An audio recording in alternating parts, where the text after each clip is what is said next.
On Campus with Gary McCaleb. Tonight's guest is Jack Grimm, an explorer, and he'll be talking about his search for the Titanic. Here's Gary McCaleb. On April the 15th, 1912, the celebrated British luxury liner, the Titanic, hit an iceberg and went down. For the past 73 years, people have been in search of that celebrated ship. One of those men has been Jack Grimm of Abilene, an explorer, an adventurer, and we're pleased to welcome him on campus today. Thank you for being with us, Mr. Grimm. Thank you, Doctor. We have here before us a map, and I think it'd be helpful if you'd show us at the beginning something about the area, because you've been in search of the Titanic now and have made several exploration trips looking for it. Tell us a little bit about the area that you've searched and now where the ship has been sighted or found.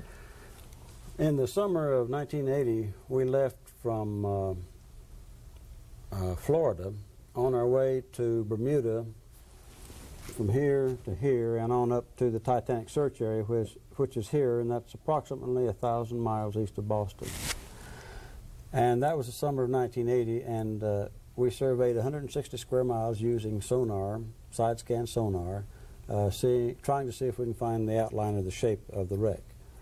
After surveying that area, we came up with 13 different sonar targets that we went back the next year, the summer of 1981, and searched out those 13 different targets and eliminated them as far as them being the wreck of the Titanic. So we continued on our search the summer of 81, and the last few hours we were on location, we were pulling the camera in an area that we thought was a prime area for the wreck to be in, and actually pulled the camera up over one of the propellers, and I'll show you one of the propellers in a few minutes. The search area was confined to an area about 1,000 miles east of Boston. And here's Boston here, and coming out this way, and it's in this area here.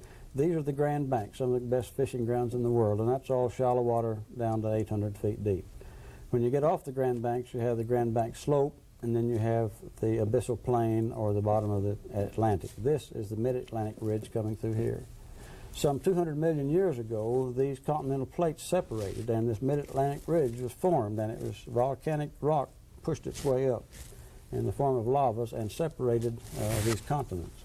As a child, you probably looked at the map, the geography map, and said, boy, that looks like that fits into there, and this fits there, and actually it did. Also, northwest Africa, the Morocco, is part of Newfoundland, and the same rocks and the same fossils are found on both sides, and the same age rocks. So anyway, this area has been an area of intense shipping lanes coming from Europe and England into Boston and New York Harbor and Halifax, the Canadian harbors, for many years. So this was a period of time when shipping was at its peak, and there were many ships going back and forth across the ocean across the two continents. Why do you think it has taken so long? Why was it so difficult to find it? Well, the big problem was, first it's in 12 to 13,000 feet of water, and that's, we don't have many kinds of surveying equipments that can work in water that deep. That was the first obstacle we had to overcome. And secondly, when we built the sonar system to work in the deep ocean, we set about surveying the ocean floor. Then we followed up with a camera system that could also withstand pressures of 4,000 to 5,000 pounds per square inch. And then both of these vehicles, both the sonar for mapping the ocean floor and the camera for photographing the ocean floor, had to be tied on the end of a cable, 18,000 feet long, towed behind a ship, and that sled is pulled anywhere from 40 to 50 feet above the ocean floor at the rate of about 2 knots per hour. So if you get into a storm or bad weather, this always compounded the problems, and we've had our share of bad weather out there all 3 times. The only time you really go out and do it and do a decent survey job is in the summertime, and even then you run into these storms that come up out of the Caribbean. You referred to this area as being the Titanic search area. So has it been fairly well established for quite some time that the general area was known? Yes, the Titanic gave its SOS position before it sank, but they made an error of some 10 miles. They were farther west than what they thought they were, because every 4 hours, as a ship came west from England toward the United States, every 4 hours they moved the clock back 20 minutes, adjusting for the difference in time zones. So they should have moved the clock back at 12 o'clock, should have moved it back to 20 minutes till 12 midnight. But they had just hit the iceberg and all of the pandemonium. They failed to move the clocks back. So 30 minutes later, when the SOS warning was sent out on the orders of Captain Smith, the navigator had to navigate. They used what's called dead reckoning, and that's based on the star fixes, the evening star and the morning star fixes, and how many miles you're traveling knots you're traveling per hour as you go westerly. You have to take into account the currents, the wind, and all these other factors. So the navigator came up with a location some 10 miles farther west than where he thought he was, because he failed to correct for the time. Now, the reason he could not be where he claimed he was there was an ice field 60 miles long in a north-south direction and 6 to 8 miles wide, and all the other ships in the shipping lanes had come to a stop when they got to the ice field, and all of them had sent out ice warnings. But President Ismay of the White Star Lines was on board the maiden voyage of the Titanic, and he was trying to set a new transatlantic crossing record, because it was the Royal Mail ship. They had hundreds of bags of mail on board, and they ignored those ice warnings, because after all, this was a ship that they said that even God couldn't sink. It was supposed to have been unsinkable, wasn't Unsinkable.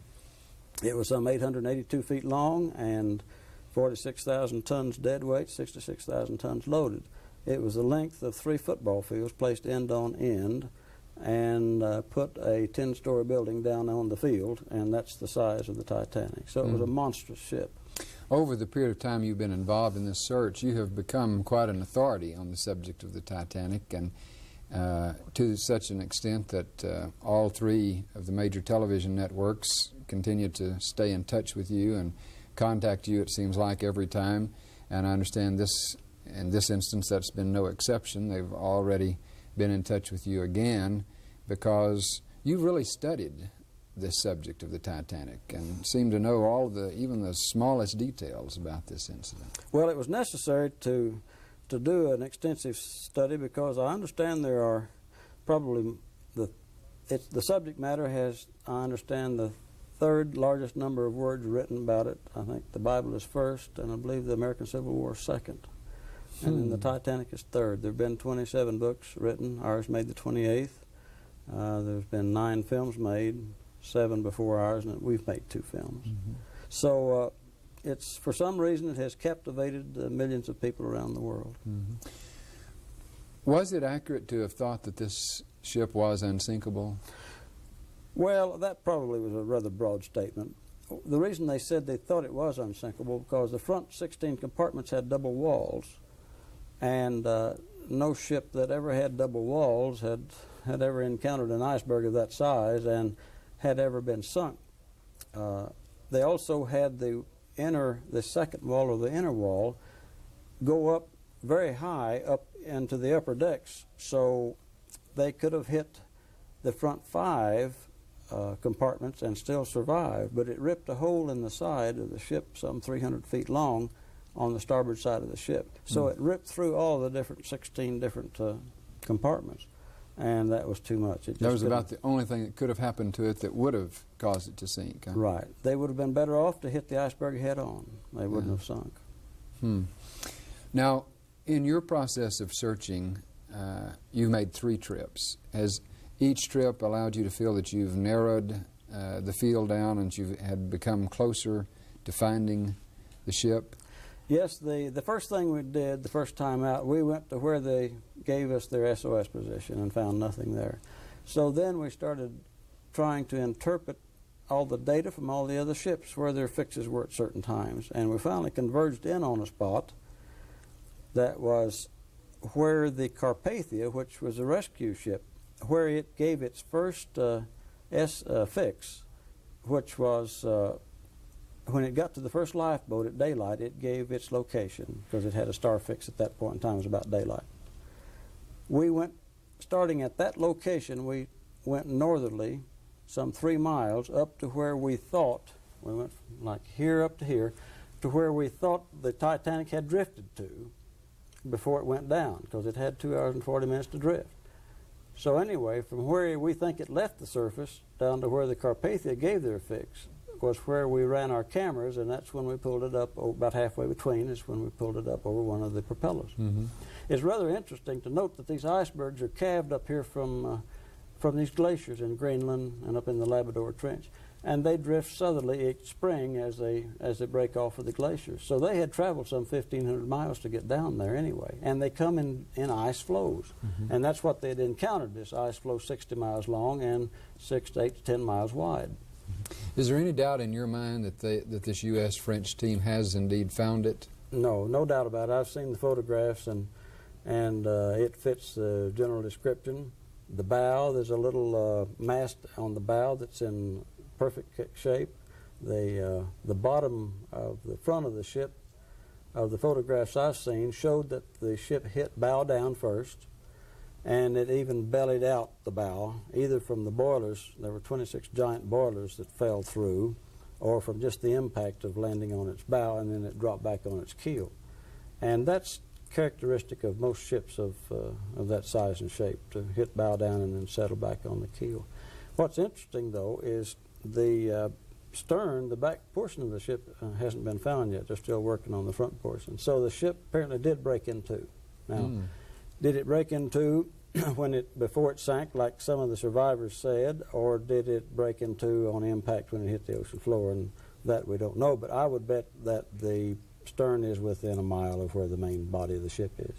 Is the site where they found the ship very close to where you expected it to be found? Yes, we don't have the exact fix on where they found the main body of the ship, but it almost has to be within a mile radius of where we found the propeller. Mm-hmm. When now that they found part of it, you say the other part of it hasn't been found yet. Do you think it will be found relatively soon? Oh yes, I think they'll stay there until they find the rest of it. Mm-hmm. And of course, the rest of it is what we filmed in the summer of 1981 when we pulled our cameras up over this one propeller that was still attached to the ship, because the propeller, when we pulled the camera up over it, it was standing upright in the water like it was still attached to the ship. The bottom propeller does not touch the ocean floor. So, the thing weighs 28 tons, those propellers, so it had to still be attached to the ship. Therefore, our cameras just missed the wreck in the summer of 81 and was only able to get about 90% of the propeller. When you made your last trip, what was the date of that? And then so we went back in the summer of 83, which was our last time out, and lost 11 hours or so of our videotape that the camera had taken, and that was taken primarily in the area where we found the propeller, because I just knew that if we surveyed back and forth enough that we eventually would pull up over the wreck again. Had you been planning another trip out? Well, after we got back in 83, I announced that the next step would be to dive on it. I think we had enough data, and of course now with the confirmation now that they found the main body, the wreck, that there's no point in sending cameras down anymore. The next step would be to dive on it. We need to take a break, and when we come back, I want us to look at these actual photographs you have of the propeller. Yes, be glad to. We'll be back on campus with Jack Grimm. What is the ACU difference? For Julie Manis, sophomore from Abilene, it's the chance to get involved. There are many different ways students can get involved in activities at ACU. I was in freshman class sing-song and the musical, and I went on a spring break campaign to Chicago. These things just really helped me get involved and get to know people and enjoy school so much more. The ACU difference can make a difference for you. For more information, call 674-2000. We're back on campus and continuing to visit with Jack Grimm as we talk about the search for and now the discovery of the Titanic. We have here now a couple of the photographs you were referring to as they've been put together of that propeller that you discovered. Would you describe a little bit the process that's been used here and what we're looking at? Well, as I said earlier, as we were pulling our camera sled up over the area that we were now concentrating on, we pulled the camera up over what appeared to be one of the propellers, of the ship, there were 3 propellers on the stern of the ship, 2 on each side, port and starboard, that had 3 blades, and 1 in the center that had 4 blades. And as you can see from the configuration, this is the top of the top blade, and you see this trailing edge here down to here. This is the hub. The shaft comes through like this. The ship's right over here. And this is the trailing edge of the lower blade. And notice down here, this is ocean floor in here, ocean floor here, here, here. You can see the rocks up here and back over here. It wasn't laying down in the mud flat like this. It was laying upright. The bottom of it was suspended off the ocean floor, say 4 feet approximately. So it meant only one thing: it was still attached to the ship. And So you think this is attached to the part of the ship that hasn't been found yet? yes, this is one of the propellers that's attached to the stern. Now they've now found what I assume to be the front 2/3 of the wreck, but they haven't found the tail, the back end of it, or the stern yet. What's the difference in this photograph and this one here? Well, to begin with, we filmed this with a videotape recorder, 1/2 inch. And it's very difficult to transfer from 1/2 inch tape over to film, 16 millimeter film. You just can't do it. So what we finally did was take a series of photographs as we ran the tape on a screen, and took a series of photographs continuously as the television set was passing over the propeller. Then we'd made a mosaic and spliced those photographs together, and that's how we came up with this, with the shape. Over here we did the same thing, but used a little 9-inch Sony TV screen and snapped probably 100 photographs and mosaiced them together. And here again, you can see those same rocks there that are over here. You can see marine growth on the top of the propeller here. You can see the outline of the top of the blade. So we're roughly looking at the same propeller, but the picture's been flopped. Yeah, a Is little that right? different, a little different angle, and a different type of camera. And you'll notice that basically there's this white leaching effect that showed up. That's normal because of salt water reacting on bronze, and also marine life has begun to grow on it some. So you can even see the pitting. If I can turn this picture over here, I'll show you a close-up of the top blade. I'll show you that portion of that. Turn this photograph. over? Yes. Oh.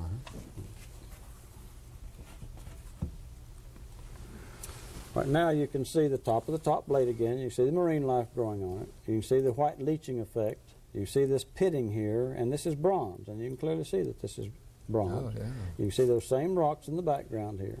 So you can see it's not laying down in the mud on the rocks. It's standing upright on its own, which means it's still attached to the ship.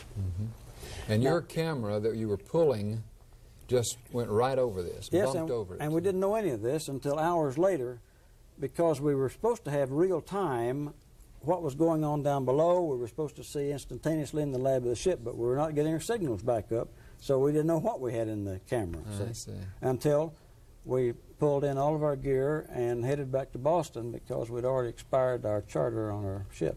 And we were looking at the tape several hours later, and that's when we discovered the propeller. So I went back in the summer of '83 to try to confirm that discovery, and we lost all of our camera systems in the storm there and was unable to confirm it. How important do you think your findings were to the discovery now by this U.S.-French team? Well, we gave Dr. Ballard all the data that we had. It's been published in a book, Beyond Reach, The Search for the Titanic, which was written by Bill Hoffman and myself, and published by Beaufort Books, and it's in print. Anyway, we put all the data in that book and made all this information available to Dr. Ballard and his group. And he met with Dr. Speece and Dr. Ryan, our chief director of exploration in Columbia University, and went over all the data. So they, we feel that you feel they were working off your data. Yes, and in I this feel search. they confirmed what I had said all along, that we had discovered it in the summer of '81. Now, what happens with this discovery? Who has the rights to the ship? And That's an interesting question. It's in international waters. It's beyond the 200-mile limit of any country or any territory. Therefore, it's on the high seas, and normally the right of salvage belongs to the salvagor that's out there and salvaged first. That doesn't mean you may not encounter litigation when you come ashore, but based on the law of the high seas, it's up for grabs. Whoever gets there first can salvage off of it. Do you think there will be several people heading in that direction? Well, there may be a few groups that'll be quite expensive for them because they can't go out there for less than $500,000. Mm-hmm. They've got to have a certain kind of ship. Now, if they want to dive on it to get down there, they're going to have a submarine, which costs millions that they may charter for, less amount. My thought was that we had drag buckets with us all the time, and we could have put our drag buckets on the end of the cable. Had we known, we'd pulled it up over the propeller and drug the area when we were out there. Mm-hmm. We never dropped our drag buckets in the water, and I always regretted that. Now they're finding a lot of artifacts strewn all over the ocean floor. Cases of wine, plates from the dining room salon, steamer trunks, all kinds of debris. And that would be normal to be scattered over a big area when a ship of this type and size went down. Is there any way to estimate the approximate value of what could be salvaged from this discovery? Well, it's difficult to relate to it, except in the case of the Lusitania, which was a ship the German U-boats sunk in that started World War I. The Lusitania was in fairly shallow water off of England, and a friend of mine, John Pierce, dived on it and recovered one of the ship's bells, and they estimate that bell is to be worth over $1 million. Mm-hmm. So the Titanic had some 16 bells, and the Titanic was probably more famous than the Lucy was. So I think anything you salvage off of it has a great value. Mm-hmm. Do you expect to get involved in the salvage process? Yes, I talked with Reynolds Aluminum, Captain Art Markell, last night. He's the skipper of the Illuminaut, and we're in the process of making an agreement. We had tentatively made agreements on our previous trips that someday we'd eventually have to dive on it. When you say dive on it, what's the process that you're describing? Well, Reynolds Aluminum has a 52-foot all-aluminum sub with 6.5-inch walls, and it carries 8 men, and it has 2 mechanical arms on the front end of it and also a basket. So these mechanical arms can perform certain tasks in the ocean floor. It has portholes with windows in the front, and they can manipulate around and recover and lift up several hundred pounds of objects. Mm. It's impossible to raise the wreck, and we have never even suggested that anyone try. That has created a lot of confusion because a lot of people thought that we were out there to try to raise it, which is not the case. Mm-hmm. There were over 1,500 people who lost their lives in the sinking of this ship. Do those people's families have any rights of claim on personal properties and things like that that might be found on the ship? Well, I have met and visited with 6 of the survivors. There's maybe 20 left alive. And none of them objected to what we were doing. And I told them if there are any of their belongings that were salvaged that could be identified as belonging to their family members, I'd be glad to return them. So they were all very supportive of our program and thought it was a great idea. And it's rather interesting, too, that the survivors that I visited with, what happened that night was just as vivid to them today as it was 73 years ago, mm-hmm. and with good reason, too. Oh, yeah. What about the British government's involvement in this, since this was a British ship? I don't think there's any problem with the insurance companies or Lloyd's of London. They've pretty much stayed out of it and have made no claims and have indicated they would make no claims. So I don't see that as a problem. The group that's out there now, especially the French group, they have a submarine that can go that deep, and they may very well dive on it eventually. They've indicated they would, and they've also said they had the salvage rights. But they don't have any more right to salvage rights than I do, just because they've used my data and found the wreck, which I claim that we knew the position of the wreck all the time. It's a friendly question or a friendly arbitration or litigation that might come up some later date. So the fact that this group discovered the Titanic doesn't hold beyond that as far as any future rights are concerned? I don't think so. That doesn't mean you may not be sued when you come back with some of the artifacts. Mm-hmm. Were they out to find it for the sole purpose of salvaging it, or were they out for other reasons? This U.S. and French team. Well, they went out to do the same thing we did. It has created so much worldwide public attention that they were testing some equipment, but they were copies of equipment that we had already built, and they said they were out testing that equipment, and it worked out well. We financed our own project. However, I understand the U.S. Navy financed a good part of their project. Are there other such ships? I know not as celebrated as the Titanic, but are there quite a few ships on the ocean floor yet to be found and discovered with unknown amount of value? Yeah, there's one ship that was sunk by a Japanese submarine in the Persian Gulf and sometime in the beginning of World War II that has 465 million ounces of silver on board. And it's in 7,000 feet of water. The Japanese sub captain gave a fix and as to where it was, and so did the captain of the ship. And it's never been found? It's never been searched for. Never been searched for? Right now it's in the Persian Gulf where the Iraqis and the Iranians are fighting, and you're not going to go in there now either. Also, the San Jose, which was a Spanish galleon that had multi-millions on board, treasures from the Indians, sunk in the Caribbean off the coast of Colombia. That's a ship as rich as the one that Mel Fisher found off of Florida just recently, probably. And there are reports that they found it, but the Colombian government won't seem to negotiate with anybody to go dive on it. You've been not only involved in this project, but in a number of other exploration and search type projects throughout the world. Now that the Titanic has been found, will your interest shift to some other project? No, I think the next step is still to dive on the wreck. As I look back over my various experiences over the years, I searched for and found two of the greatest ships ever built by man. Noah's Ark on Mount Ararat, where we found timbers that are dated 4,000 to 5,000 years old, and the Titanic. So it was kind of interesting. I didn't set out to do that, but as it turned out, I had the excitement of looking for two of the greatest ships man ever built. Are you more interested in going back and finding this remaining third that hasn't been actually found, or in going and diving on the part that's already been found? Well, since the purser's office is in the front two-thirds, I would probably go there first. You have to remember there's certain dangers there because all ships had many cables that held their stacks up and their masts.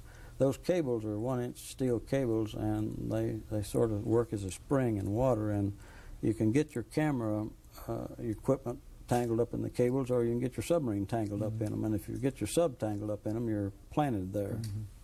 Well, I'm sorry we're out of time, but I want to wish you the very best in your continued efforts with the Titanic and on your other projects, and thank you very much for being with us today. Thank you. Thank you for being with us on campus with Jack Grimm.